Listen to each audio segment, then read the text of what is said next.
Senhor, queremos agradecer ao Senhor a Tua boa mão, a Tua misericórdia, a Tua bondade, Senhor Deus, em nossas vidas, ó Pai.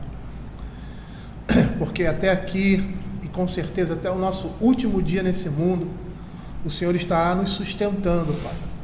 E guardando, Senhor Deus, as nossas almas, guardando as nossas vidas.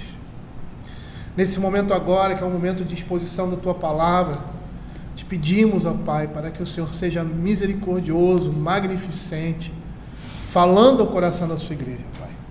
Usando a Tua Palavra de forma, Senhor Deus, precisa e poderosa, para trazer edificação, consolo e instrução ao Teu povo, Pai. Que a Tua Palavra nos dê sabedoria e cada dia mais e mais, ó Senhor, estejamos acumulando, Senhor, aquele conhecimento para a vida eterna. Fica conosco, Senhor Deus, faça com que os nossos ouvidos, ó Pai, nosso coração, o nosso espírito esteja, Senhor, tranquilo, para podermos receber a Tua Palavra e sairmos aqui edificados, ó Senhor Deus, para a vida eterna. É o que nós pedimos, em nome de Jesus. Amém. Queridos, vamos abrir a Palavra do Senhor em 1 Timóteo, capítulo 3. E agora, nos versos 2 em diante,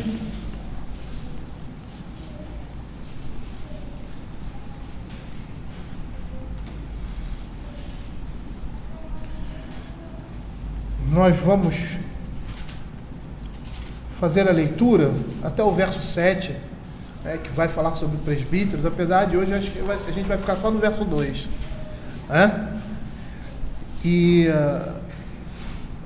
A gente faz essa leitura até o verso 7, aí a gente volta ao primeiro verso, ao segundo verso, iniciando a nossa exposição. Diz assim a palavra do Senhor: fiel é a palavra, se alguém aspira ao episcopado, excelente obra almeja. É necessário, portanto, que o bispo seja irrepreensível, esposo de uma só mulher, temperante, sóbrio, modesto, hospitaleiro, apto para ensinar, não dado ao vinho, não violento, porém cordato, inimigo de contendas, não avarento, que governe bem a própria casa, criando os filhos sob disciplina com todo respeito. Pois se alguém não sabe governar a própria casa, como cuidará da igreja de Deus? Não seja neófito, para não suceder que se soberbeça e incorra na condenação do diabo. Pelo contrário, é necessário que ele tenha bom testemunho de fora, a fim de não cair no opróbrio e no laço do diabo. Na semana passada nós iniciamos, introduzimos esse capítulo falando sobre o verso 1, quando diz assim: fiel é a palavra e digna de... esse é outro texto. Se alguém aspira ao episcopado, excelente obra almeja. E aí nós vimos o que essa introdução aqui do capítulo 3 representa. Nós estamos vendo o apóstolo Paulo aqui, chamando a atenção da igreja, instruindo a igreja na formação da sua liderança. Quem são esses homens que devem estar à frente da igreja, no ministério de governo e no ministério de docência da igreja? Os presbíteros aqui, E nós vamos ver isso. E vimos que essa tarefa é uma tarefa árdua. Por isso que ela é uma excelente obra, ligando a dificuldade e as questões que tornam essa tarefa dificultosa uma obra excelente, pela sua própria perspectiva, que é estar à frente do povo de Deus, ser representante de Cristo no meio do seu povo. E aqui ele mostra como devem ser esses homens. E como nós falamos inicialmente, o verso 2 vai nos apresentar essas qualificações que são buscadas não na experiência do pastorado, como qualquer outro tipo de vocação ou profissão. O ministério não é uma profissão, mas a experiência é buscada na vida cristã, e não na atuação do ministério, do pastorado, do presbiterado em si. Mas os homens são escolhidos pela experiência que eles têm de vida, pela experiência que eles têm da vida cristã e pelo testemunho que eles dão na sua vida. E agora nós vemos essas características apresentadas aqui pelo apóstolo Paulo por aqueles que aspiram, que desejam essa função. E justamente por ser uma tarefa tão nobre e a obra tão imensa, certos requisitos são estipulados. E nós vamos ver nesse primeiro grupo que nós temos requisitos que se relacionam com a atitude do homem para com a moral cristã em geral. E esses primeiros requisitos vão até aí a modéstia. E os outros, que se relacionam com as pessoas da igreja, de uma certa forma, da relação que eles têm com essas pessoas na igreja. E o verso 2 diz assim: é necessário, portanto, que o bispo seja irrepreensível, esposo de uma só mulher, temperante, sóbrio, modesto, hospitaleiro, apto para ensinar. Antes de tudo, ou seja, antes de dar continuidade ao que a palavra de Deus está nos dizendo aqui, eu gostaria de chamar a atenção dos irmãos mais uma vez para a palavra bispo, que é episcopo. Esse é um dos designativos bíblicos para pastor, ministro ou presbítero, e está relacionado à sua função ministerial de supervisionar o rebanho. A palavra bispo significa supervisor. Abra aí Atos capítulo 20, verso 28.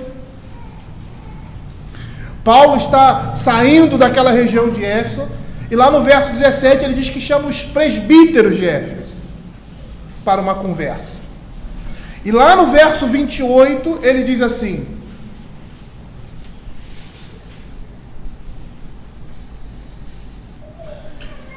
atendei por vós e por todo o rebanho, sobre o qual o Espírito Santo vos constituiu bispo para pastoreardes a igreja de Deus, a qual ele comprou com o seu próprio sangue. Bispo é supervisor, uma pessoa encarregada de verificar que se aqueles que estão sob a sua supervisão estão fazendo corretamente o que tem de fazer. Isso quer dizer que o presbítero, o pastor, vai ter que dirigir e orientar a vida dos crentes de sua igreja por meio da pregação, do ensino formal, do aconselhamento e da exortação. E sabe o que isso significa, meus irmãos? Significa que o pastor e os presbíteros da igreja, por vezes, terão que se intrometer na vida dos crentes. Quando isso acontece? Quando esses crentes não estão dando um bom testemunho da palavra de Deus. Quando estão andando por caminhos perigosos. Quando estão em pecado. Quando estão precisando de instrução para a vida. Por isso é necessário, como o apóstolo Paulo diz, que eles sejam irrepreensíveis, porque eles são supervisores. E como supervisionar um rebanho se eu não posso ser exemplo de conduta para os crentes? Porque a conduta desses homens está relacionada ao próprio munus, ou seja, ao próprio encargo, à própria função. E aí nós vamos perceber que a qualificação do presbítero vai focalizar 3 importantes aspectos da vida de um homem: o seu comportamento moral, o seu conhecimento da vida cristã e a sua vida familiar. E aí torna-se muito claro que, de conformidade com o ensino inspirado por Paulo das Sagradas Escrituras, o candidato ao episcopado, ao presbiterato, deve desfrutar de um testemunho favoráveis de 2 grupos: os de dentro da igreja, ou seja, os membros, e os de fora da igreja, aqueles que não são membros do corpo de Cristo. E aí nós vamos perceber que a ênfase vai recair sobre o primeiro grupo, ou seja, a reputação que o homem desfruta entre os membros da igreja. E aí a palavra de Deus diz que esse homem, esse supervisor, ele deve ser irrepreensível. E a primeira coisa que nós precisamos entender aqui, que essa palavra não significa perfeição no sentido de nunca cometer qualquer erro, mas o presbítero não deve ser aquele que está marcado por alguma coisa vergonhosa que leva a sua autoridade ao descrédito. Porque se nós formos perceber, não existe um homem que seja eximido de qualquer mancha, alguém perfeito, isso não existe. Uma coisa seria ser culpado de faltas comuns que não ferem a reputação de um homem, visto que as pessoas mais excelentes também participam dela. Outra coisa completamente distinta é ter um nome carregado de vergonha e desonra por causa de alguma mancha escandalosa. E é isso que significa ser irrepreensível. Matthew Henry faz o seguinte comentário, ele diz assim: para exercer esse ofício, o ministro deve estar devidamente qualificado. O ministro deve ser irrepreensível. Ele não deve mentir diante de nenhum escândalo ou difamação. Ele deve evitar o máximo possível dar oportunidade para ser acusado de alguma falha, porque isso poderia ser prejudicial ao seu ministério e poderia manchar o seu ofício. E dessa forma, queridos, para que os bispos não sejam privados de autoridade, a Escritura ordena que se faça uma seleção daqueles que desfrutam de excelente reputação e sejam eximidos, isentos de qualquer nódoa extraordinária. E por que isso? Porque os inimigos podem suscitar todo gênero de acusação, mas essas acusações serão tidas como falsas ao se empregarem métodos justos de investigação sobre esses que repousam essas faltas, essas falsas faltas.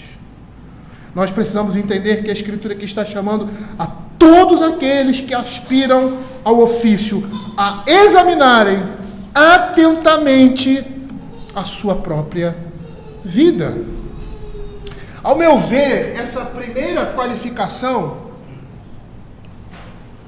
representa uma chamada, um prefácio, ou seja, uma sintetização de uma lista que demonstra essa irrepreensibilidade, que mostra o padrão de um homem irrepreensível, como um cabeçalho, um título de um livro, para todos os outros pontos de ambos os grupos dessa primeira qualificação.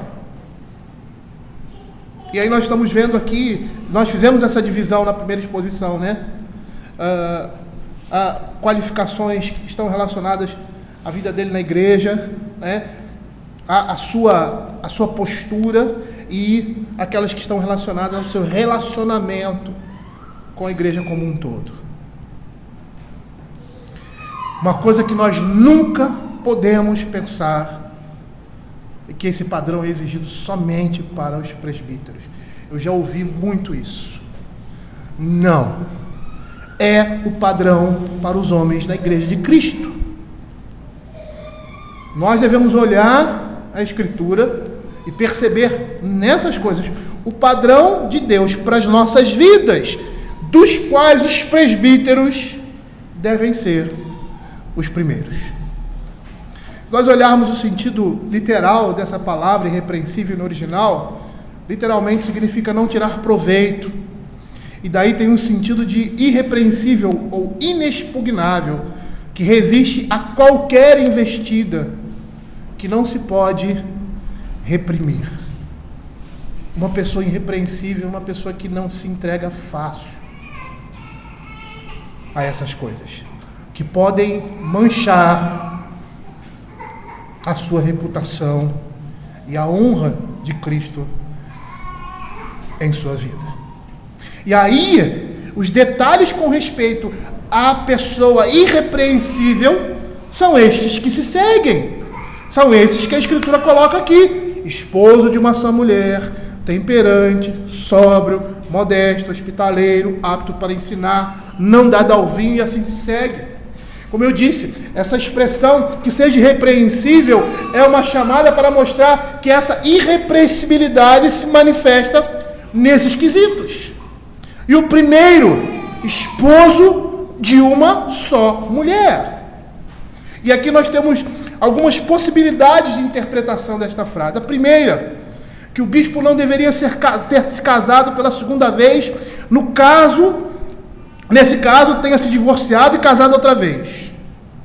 Porque o conceito de matrimônio ideal está sendo desfeito aí.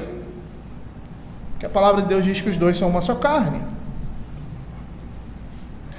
A segunda possibilidade é que o bispo não pode ter, ou segunda aplicação, ao mesmo tempo, mais de uma esposa.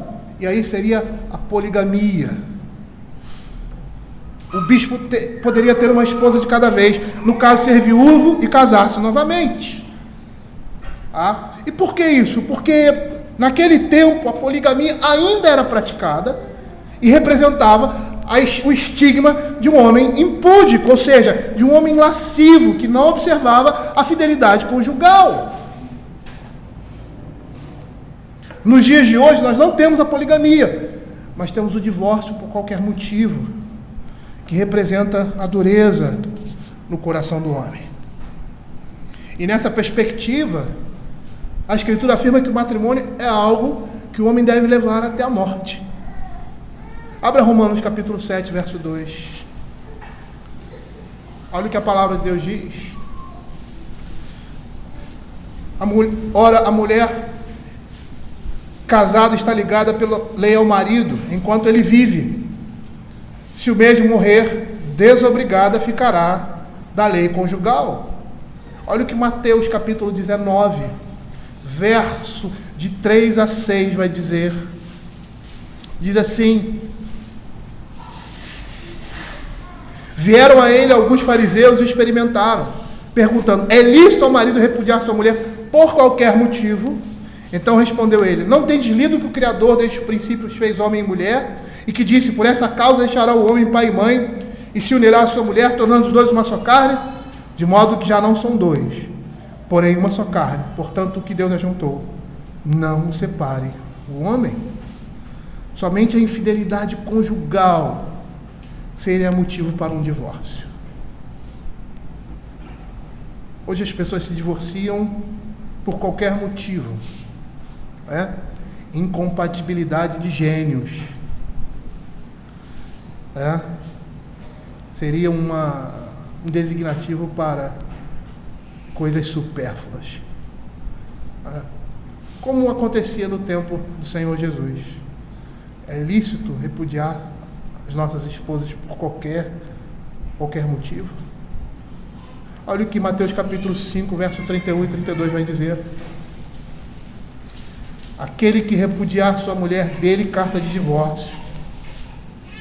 Também foi dito: aquele que repudiar sua mulher, dele carta de divórcio. Eu, porém, vos digo: qualquer que repudiar sua mulher, exceto em casos de relações sexuais ilícitas, a expõe a tornar-se adúltera, e aquele que casar com repudiada comete adultério.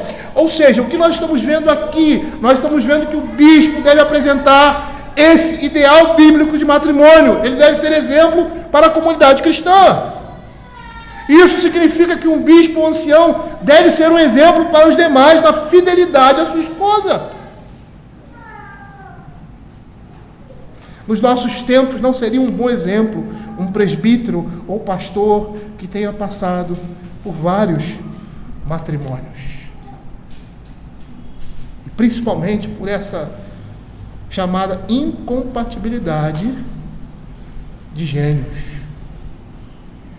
Nós vivemos numa sociedade em que não privilegia, não tem como prioridade compromisso e a responsabilidade. E esse tipo de comportamento, ele é demonstrado nas nossas relações, no matrimônio, muitas vezes, e infelizmente, no meio do povo de Deus também. Matthew Henry, comentando esse aspecto na vida do bispo, ele diz que ele deve ser o marido de uma só esposa, não tendo divorciado uma e então se casado com outra, ou não tendo diversas esposas ao mesmo tempo, como era comum naquela época, tanto entre os judeus quanto entre os gentios, especialmente entre os gentios. Nós devemos nos lembrar que esse ideal não é somente para os presbíteros, pastores, diáconos, os líderes da igreja, mas para todos os homens crentes. O que nós estamos vendo aqui é que determinadas falhas podem ser vistas entre os crentes. Não que elas sejam aceitáveis, mas elas podem ser vistas entre os crentes. Mas é excessivamente vergonhoso e impossível de tolerar entre os líderes da igreja. A infidelidade nessa relação é um pecado contra o qual a Escritura repetidamente nos adverte. E à luz de muitas passagens, é evidente que esse pecado e os relacionados a ele, a imoralidade sexual em qualquer forma, eram frequentes entre os judeus e entre os gentios. Por isso as várias exortações na Escritura. Eu vou dar aqui, não precisam abrir. Êxodo capítulo 20, verso 14, são os 10 mandamentos. Não haveria necessidade de Deus falar sobre isso, se essa não fosse uma prática, um pecado comum entre os homens. Levíticos capítulo 18, verso 20, dizendo que um homem não pode possuir a mulher de um outro homem, uma mulher que não é sua. Provérbios capítulo 7, que vai falar da mulher adúltera. 1 Coríntios capítulo 5, verso 1, daquele problema que houve ali na igreja de Corinto, do jovem possuir a esposa do pai, ou a sua madrasta. Lá em 1 Coríntios capítulo 6, de 9 a 11, que vai falar sobre o adultério. E vai atribuir isso a um pecado contra o corpo, consequentemente contra o corpo de Cristo. Quem peca contra a imoralidade está pecando contra o seu próprio corpo. E se nós pertencemos ao corpo de Cristo, o corpo de Cristo está sendo afetado. E lá em 1 Tessalonicenses capítulo 4, versos 3 a 8, o apóstolo Paulo fala também desses pecados. O que nós temos aqui é o padrão para todo crente que deve perseguir esse alvo em sua vida cristã. Um presbítero jamais poderia ser um homem adúltero, que tem uma vida dupla, não sendo esposo de uma só mulher. Imagine você, aquela família cristã, filhos bem criados, um homem que lidera a sua família, mas tinha mais de uma esposa. Ele jamais poderia assumir um presbiterato. Ou um homem que tem uma segunda família, uma segunda esposa. E pasmem, essas coisas acontecem no meio da igreja. Há um tempo atrás, fiquei sabendo de uma história que se tornou uma galhofa, no mau sentido, lógico, vergonhoso, de um ministro do Evangelho que tinha uma segunda família.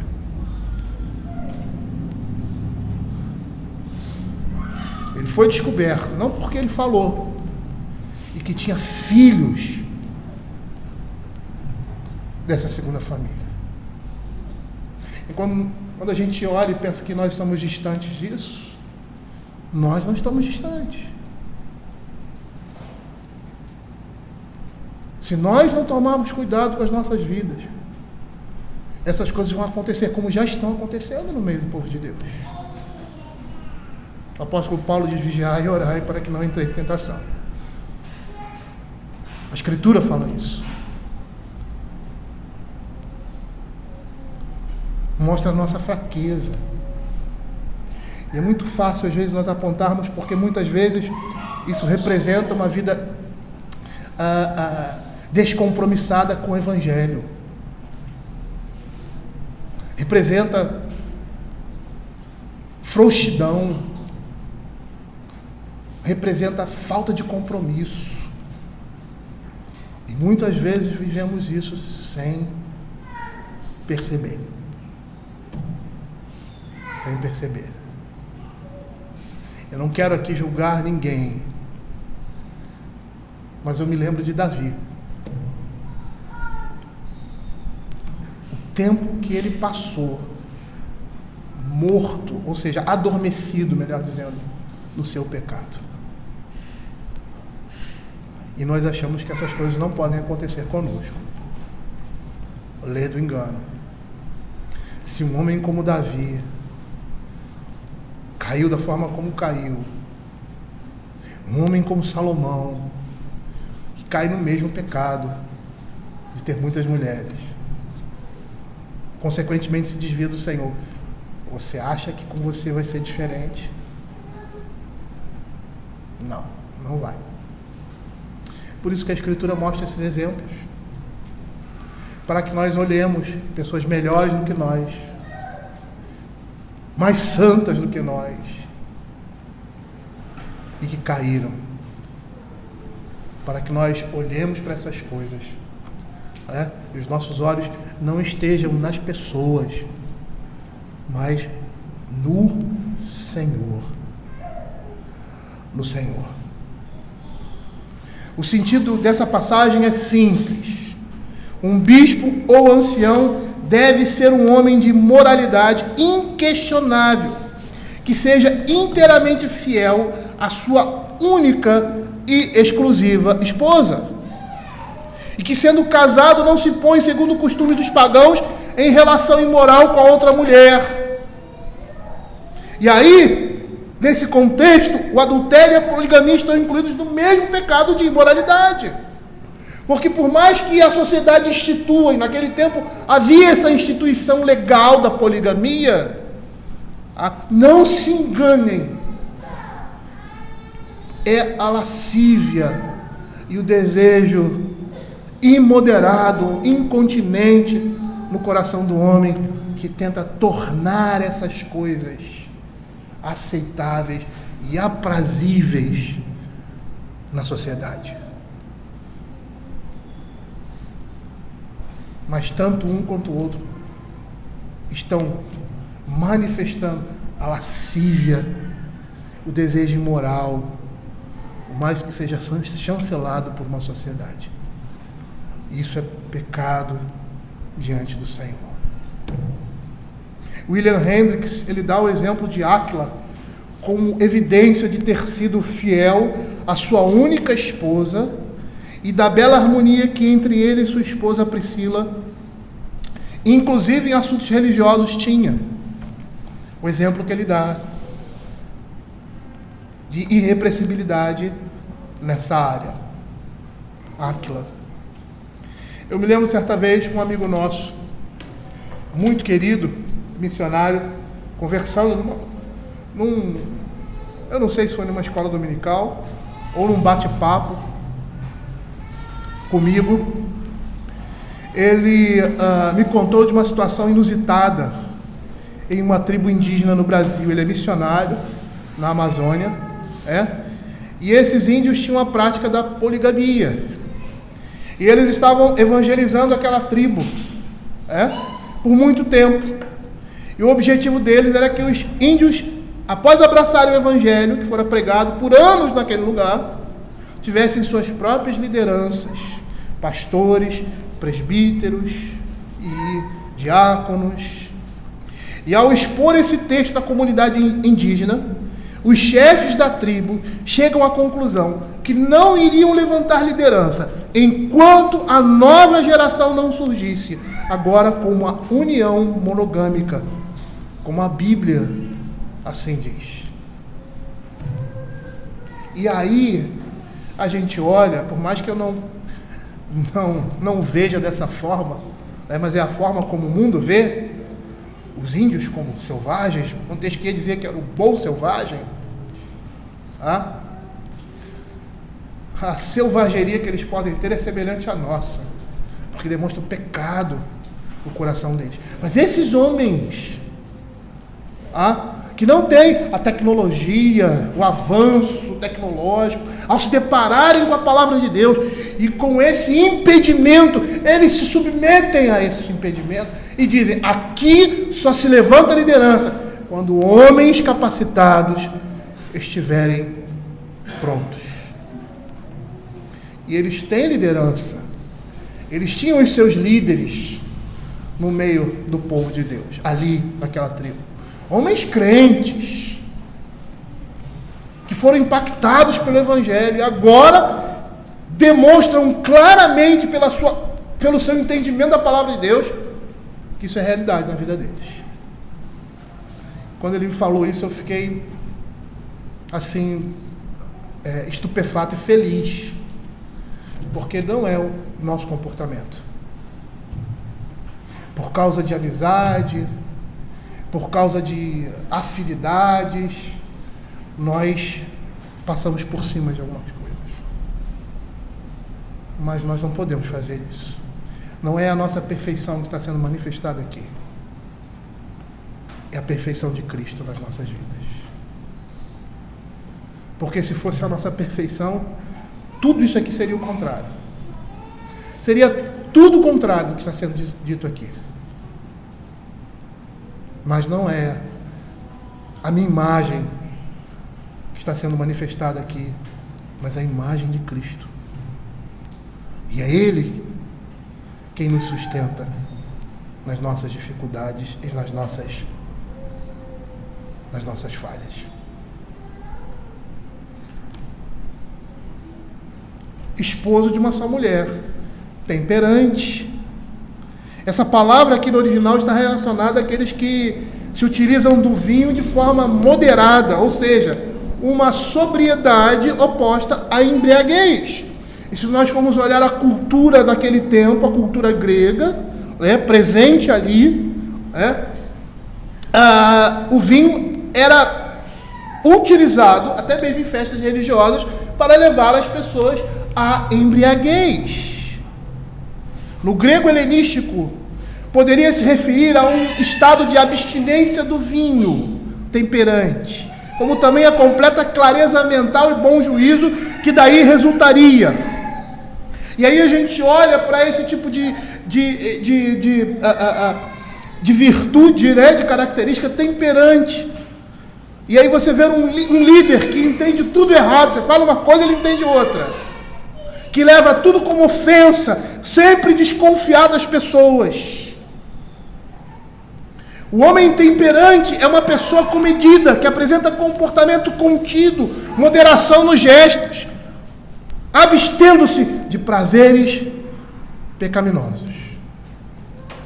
Olha o que Provérbios capítulo 31, versos 4 a 6 vai dizer.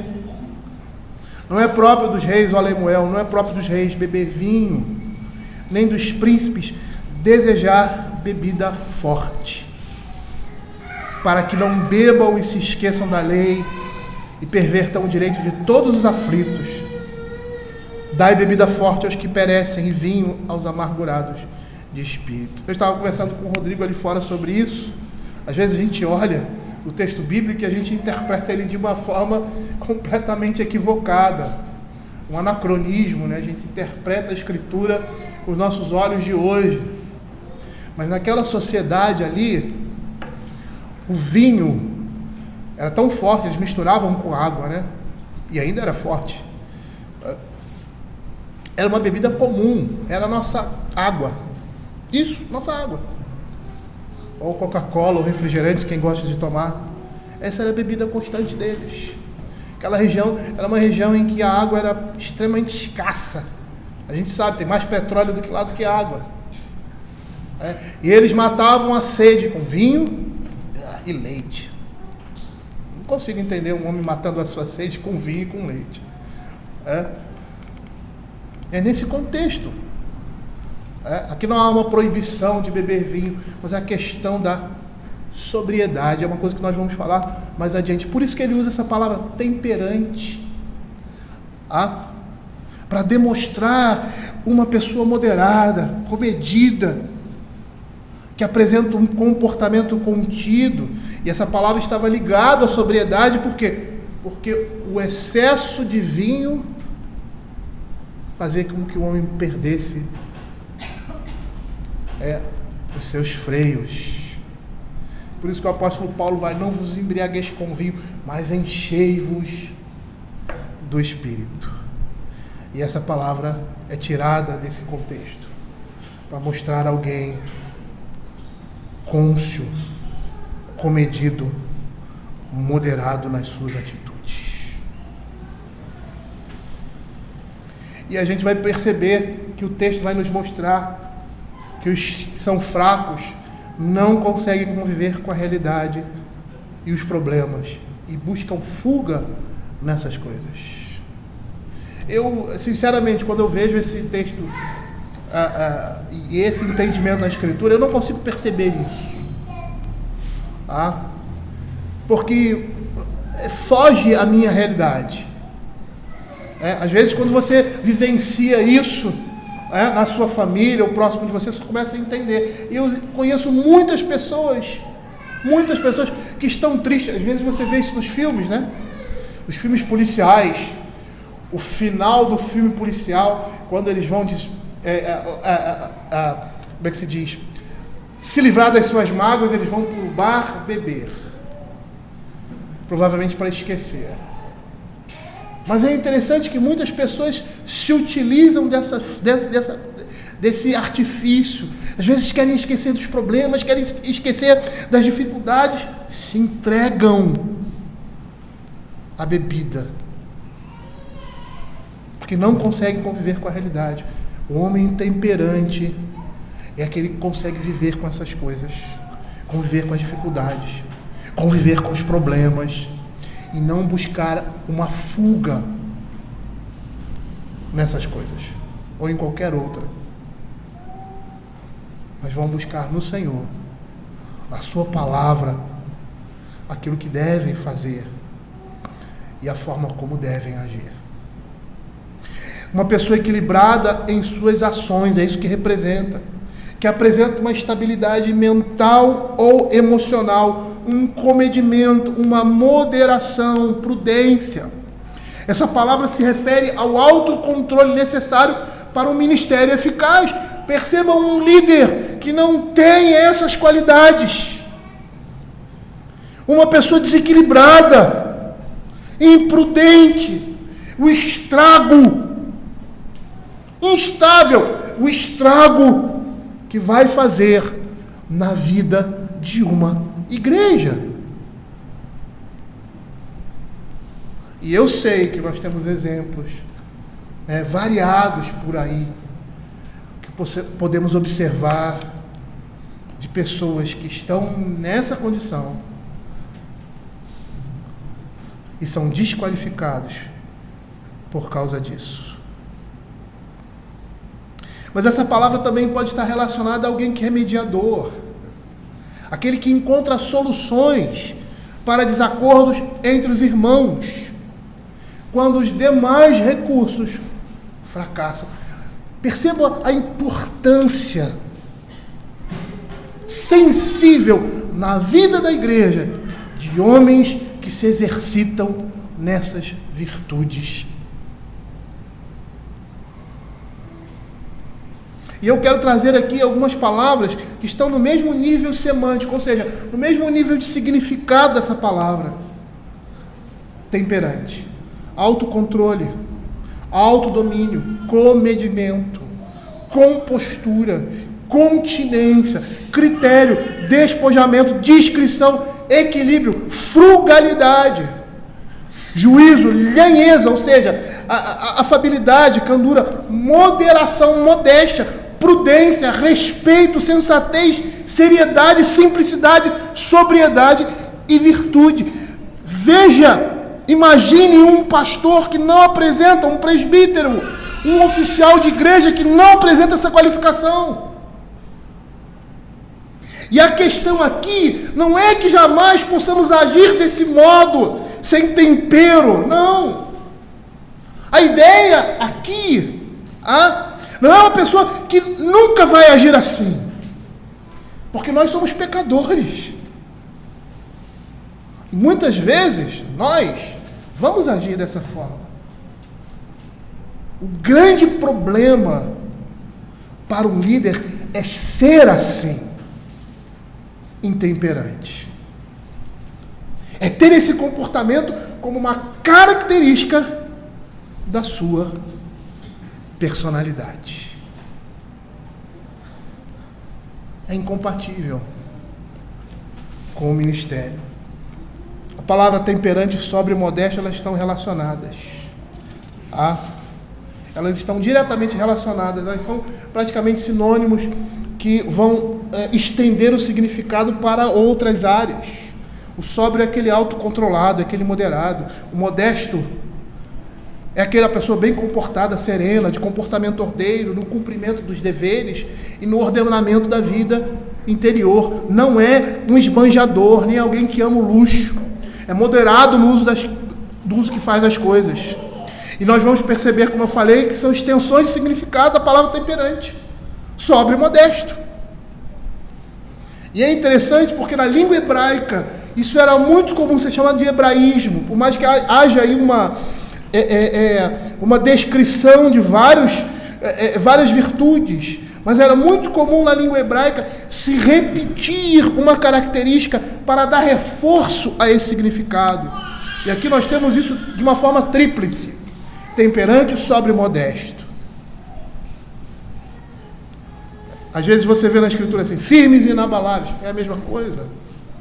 E quando o escritor da palavra de Deus, ele coloca isso num texto, ele quer reforçar esse significado, mostrar a importância e a relevância daquilo que ele está falando. E uma pessoa que vive uma vida profunda é um homem temperante. Seus prazeres não são primariamente dos sentidos, como, por exemplo, os prazeres boêmios, uma vida desregrada, mas são os da alma. Ele é um homem dominado pelo fervor espiritual e moral, e não é dado a excessos, mas moderado, equilibrado, calmo, prudente, firme e sadio. E isso está relacionado aos seus gostos e atos físicos, sejam esses morais ou mentais. William Hendricks, ele dá um exemplo de uma pessoa equilibrada, sóbria, prudente, temperada nas suas ações, quando ele cita Lucas. Engraçado que ele poderia ter citado outros nomes na Escritura, mas ele cita Lucas, pela maneira como ele escreveu o livro de Lucas Atos,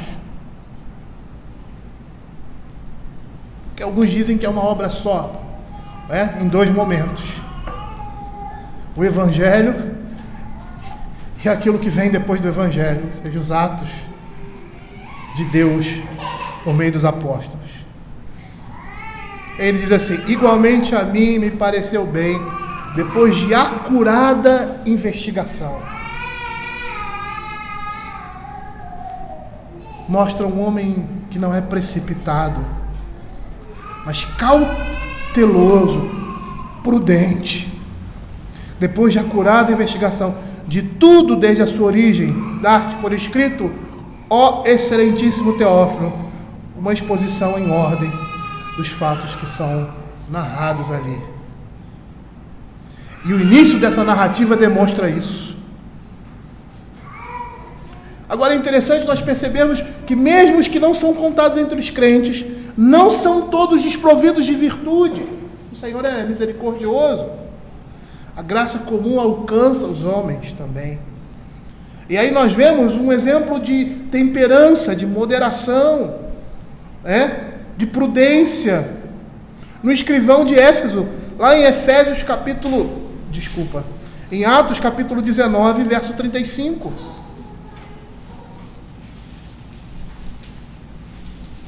O escrivão da cidade, tendo apaziguado o povo, disse: senhores efésios, quem porventura não sabe que a cidade de Éfeso é guardiã do templo da grande deusa Diana e da imagem que caiu de Júpiter? E ele continua o seu discurso, e com esse tipo de linguagem ele acalma uma multidão enraivecida.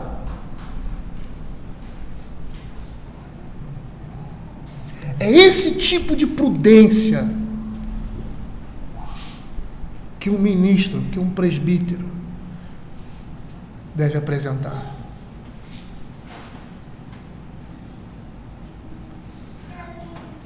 A extensão do sentido dessa palavra temperante recai na segunda característica, sobriedade.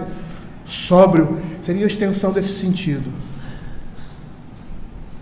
E com relação a essa temperança, Matthew Henry faz o seguinte comentário. Ele diz que o bispo deve ser vigilante e cauteloso contra Satanás. Um ministro deve ser vigilante, porque nosso adversário, o diabo, anda em derredor, bramando como leão, buscando alguém para devorar. E aí ele diz que a sobriedade e a vigilância frequentemente caminham juntas nas Escrituras, porque se completam mutuamente. Temperante, sóbrio com relação aos juízos, na maneira de julgar e agir, o bispo deve ser sóbrio. E essa palavra tem o sentido de alguém de uma mente sã, tranquila, equilibrada, que freia os próprios desejos e impulsos, uma pessoa autocontrolada ou moderada. Por isso que mais adiante ele vai falar em não violento, porque uma coisa vai gerar outra. Por isso que ele vai dizer não dado ao vinho,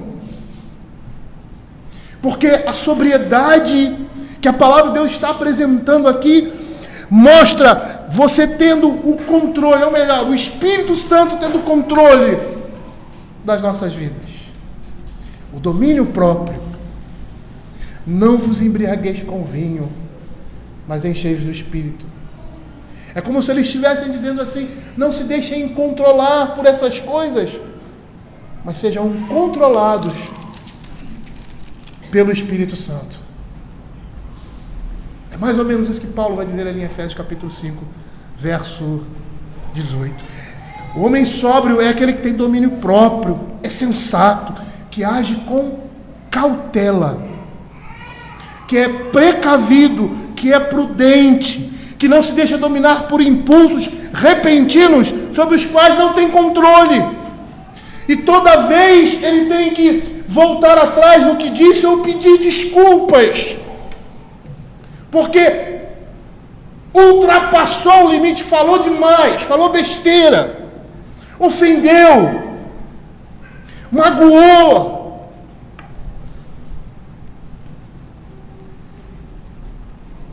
E como isso é péssimo na vida de um ministro. Por quê? Porque ele vai ter que exortar. Porque ele vai ter que chamar a atenção das pessoas. Confrontá-la com os seus pecados. E se não houver sobriedade, haverá exagero. Porque ele é uma pessoa que não se deixa, que não sabe se dominar. Não é uma pessoa discreta, racional. E o ministro, o presbítero, ele deve ser moderado e contido em suas emoções e caprichos. E, consequentemente, despojado da necessidade de exibir poder, cultura e inteligência. Meus irmãos, vocês percebem o que essas coisas estão, o que elas significam? Como nós podemos nos livrar de grandes problemas na igreja quando olhamos para essas coisas e percebemos que isso não é uma característica pura e simplesmente dos presbíteros, mas de todos os homens da igreja, se estendendo às mulheres também, muitos aspectos aqui, mas a gente está falando para a liderança. E como nós somos livres de determinadas situações quando entendemos que os presbíteros da igreja, que os líderes da comunidade cristã devem exercer isso, devem ser conhecidos por essas coisas.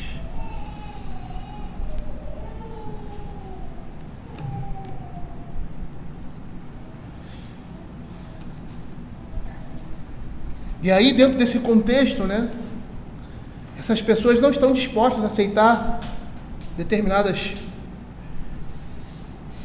disparates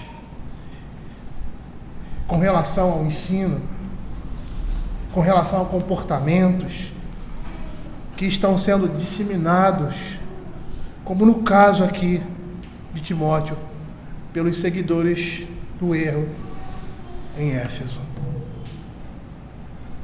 É interessante porque quando você vê alguém que se deixa levar por qualquer coisa, por qualquer tipo de novidade, esse jovem, esse homem, não está preparado para ser um líder da igreja, para exercer uma função como essa. E como um bom pai, que olha para os seus filhos já na infância e consegue perceber, porque esse deve ser o nosso olhar, determinados pecados, determinadas coisas que estão arraigadas no coração dele e que precisam ser tiradas, os pais da igreja também devem fazer isso e chamar essas pessoas que assim agem à sobriedade, para até que um dia, não necessariamente, possam alcançar uma situação como essa, de estar liderando outros, ou mesmo que não sejam vocacionados para essas coisas, exerçam isso na sua vida pública e resplandeçam como luzeiros nesse mundo. Abra 1 Timóteo capítulo 1, verso 3 e 4. E essa era a situação ali que Timóteo vivenciava.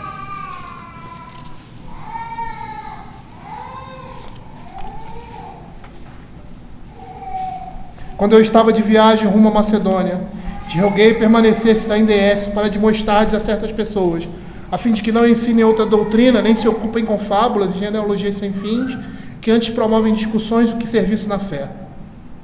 E aí nos versos 6 e 7, desviando-se algumas pessoas dessas coisas, perderam-se em loquacidade frívola, pretendendo passar por mestres da lei, não compreendendo, todavia, nem o que dizem, nem os assuntos sobre os quais fazem ousadas asseverações.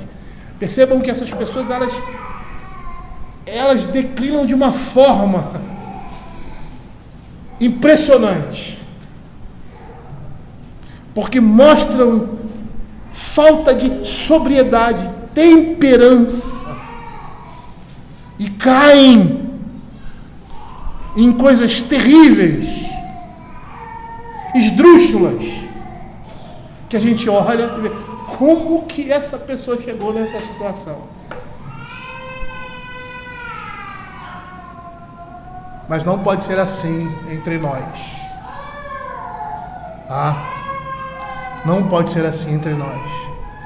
Porque a pessoa que é sóbria, temperante, a pessoa sensata, estará sempre disposta e desejosa a aprender.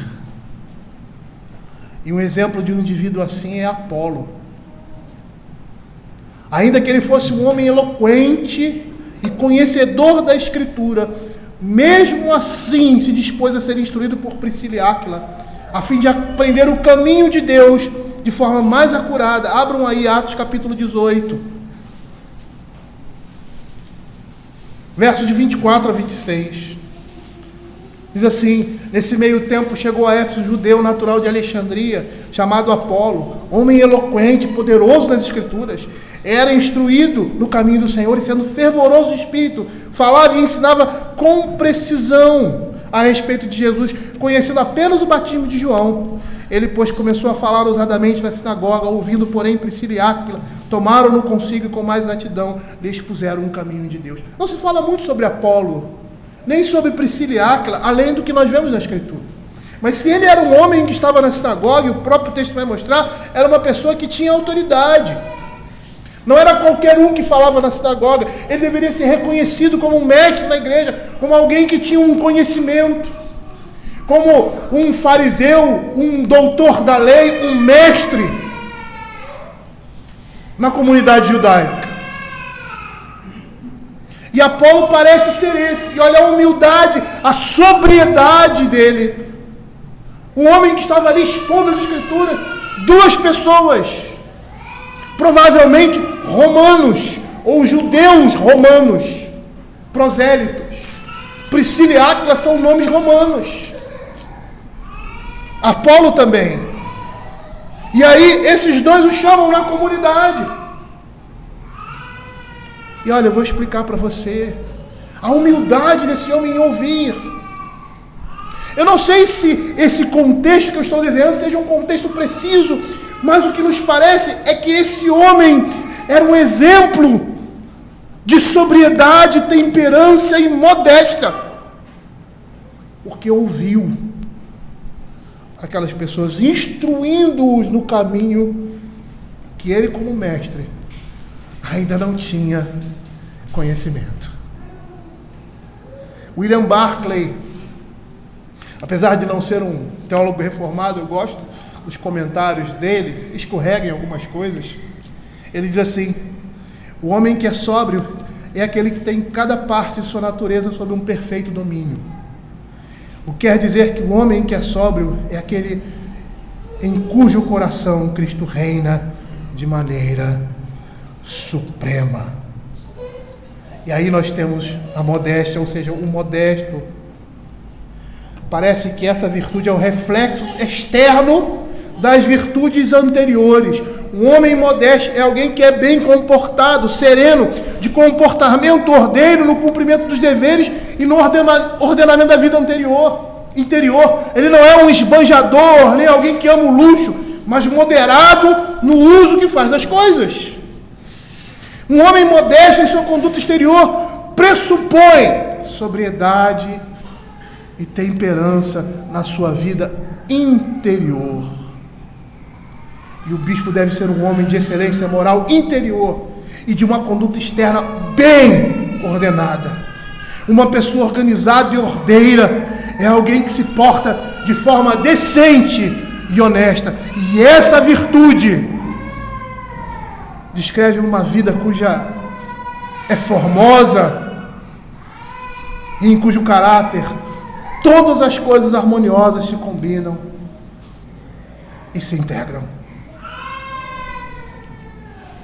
E aí, para concluir, queridos, o presbítero deve ser honesto, íntegro, não leviano, nem vaidoso e fútil. Queridos, é a palavra de Deus que está dizendo isso. Não são as minhas impressões. E por melhor que elas possam ser, elas não se comparam àquilo que a palavra de Deus estabelece para nós. E é um padrão que nós podemos alcançar. E que mesmo que você não seja vocacionado para o exercício desse ofício, você tem a responsabilidade diante de Deus de apresentar essas virtudes. Você, homem, deve apresentar essas virtudes para exercer uma liderança bíblica na igreja, na sua família e na nossa sociedade tão carente de líderes assim.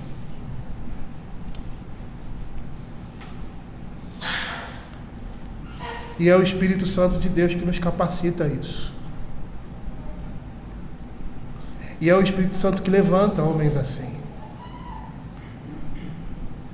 Estava conversando com uma certa pessoa e ele me parabenizou pela igreja. E eu, sem modéstia nenhuma, eu disse, não sou eu que tenho que ser parabenizado, não. Isso não é obra minha. E não falo isso com uma falsa modéstia, é realidade. Porque eu me conheço. Porque se dependesse de mim, nem a minha casa estaria em pé. É pela graça de Deus. É pela misericórdia de Deus. E nós somos chamados a buscar isso nas nossas vidas. A correr atrás disso. Porque essa é a vontade de Deus para a vida da sua igreja. E é Ele que nos capacita. E se às vezes somos, nessa batalha, feridos, de tal forma que não podemos mais caminhar como deveríamos, ou como gostaríamos, nós também devemos nos sustentar na graça de Deus. Porque foi nessa circunstância que o Senhor nos chamou. Eu não sei, parece que tem um afã por liderança. As pessoas amam estar na frente, amam liderar. E eu não consigo entender esse sentimento. Não vou dizer que não gosto de liderança, mas muitas vezes eu prefiro que outros estejam à frente do que eu. Porque é uma responsabilidade muito grande. É uma responsabilidade divina. E nós não somos chamados porque somos capacitados. Nós somos capacitados para sermos chamados. Uma vez eu estava conversando com um presbítero, um senhor, e assim, não tinha tanta experiência na vida cristã, no contexto que nós vivenciamos na igreja presbiteriana. Ele veio de uma outra denominação, mas era um homem firme, se tornou presbítero na igreja. Ele disse assim para mim: o Senhor capacita todos aqueles que Ele chama. E olha, eu nunca vi demonstrado de uma forma tão simples, uma sabedoria tão pontual. Isso é verdade. O Senhor capacita e sustenta aqueles que Ele chama.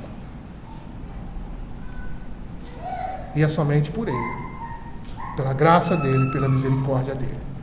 Então vamos orar para que o Senhor esteja levantando líderes para a sua igreja, não somente para essa, mas para a igreja de Cristo, para a igreja presbiteriana, como nós estamos precisando.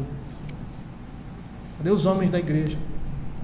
Eu não posso nem falar aqui, porque tem bastante homem, mas se você for em outras igrejas, os homens da igreja sumiram, desapareceram.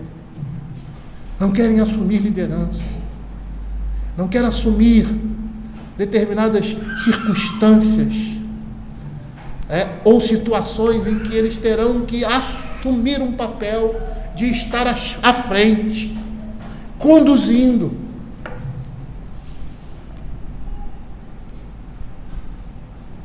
E eu acho isso trágico. Quando eu olho a minha vida no início do nosso casamento, e apesar de ter sido criado na igreja, vou dizer que foi o início da minha vida cristã, da minha conversão, foi na minha juventude. E ali eu comecei a beber. Só que a gente é muito imaturo, E é interessante que o Senhor nos guia nessa nossa imaturidade, quando nós somos, quando nosso coração está em aprender.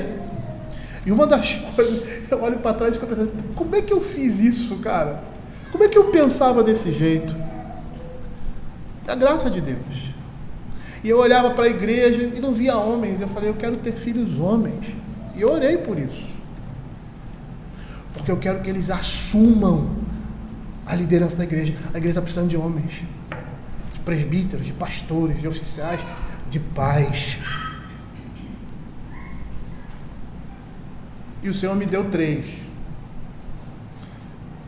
Isso porque eu não tinha o entendimento que eu tenho hoje, porque cabia espaço mais um. E no final eu pedi ao Senhor, era o nosso desejo, de ter uma princesinha. E Ele nos deu. E hoje, às vezes, eu acho que tinha mais espaço para mais um homem e mais uma menina. Mas é entender que é o Senhor quem conduz a sua igreja. E que nós devemos estar submissos e subservientes e abertos para aquilo que Ele fala e coloca no nosso coração por meio da sua palavra. Vamos orar.